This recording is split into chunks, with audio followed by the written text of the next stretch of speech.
विलेपार्ले येथील महानगरपालिकाचे कूपर हॉस्पिटलमधील अत्यावश्यक C form machine मागील अनेक महिन्यांपासून बंद असल्यामुळे रुग्णांचे उपचार रखडत असून अनेकांना मोठ्या गैरसोयीला सामोरे जावे लागत असल्याचा गंभीर आरोप शिवसेना नगरसेवक तथा आरोग्य समितीचे उपाध्यक्ष रितेश कमलेश राय यांनी केला आहे।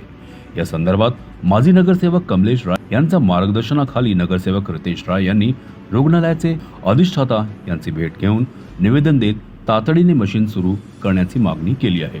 रितेश राय यांनी दिलेल्या निवेदनात नमूद केले आहे की त्यांच्या प्रभागातील कूपर रुग्णालयात असलेली सी आर्म मशीन अनेक महिन्यांपासून बंद आहे।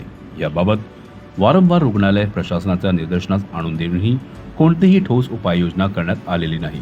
परिणामी रुग्णांचे शस्त्रक्रिया व इतर वैद्यकीय उपचार वेळेवर होत नसल्याने रुग्ण आणि त्यांच्या नातेवाईकांमध्ये तीव्र नाराजी आहे। विशेष म्हणजे युवा सेनेचा एक कार्यकर्ता गेल्या काही दिवसांपासून कूपर रुग्णालयात दाखल असून सी आर्म मशीन बंद असल्यामुळे त्याची शस्त्रक्रिया पुढे ढकलण्यात आल्याची आरोपही त्यांनी केला।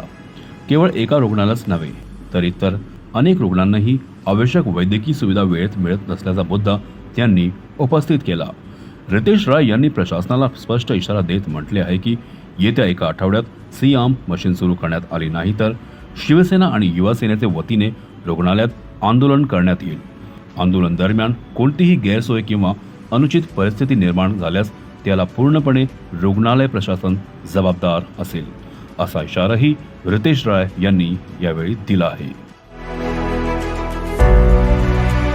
CEN न्यूज देश प्रदेश की ताजा तरीन खबरों के लिए CEN न्यूज को सब्सक्राइब करें और रहें पल पल की खबर से हर पल बाखबर।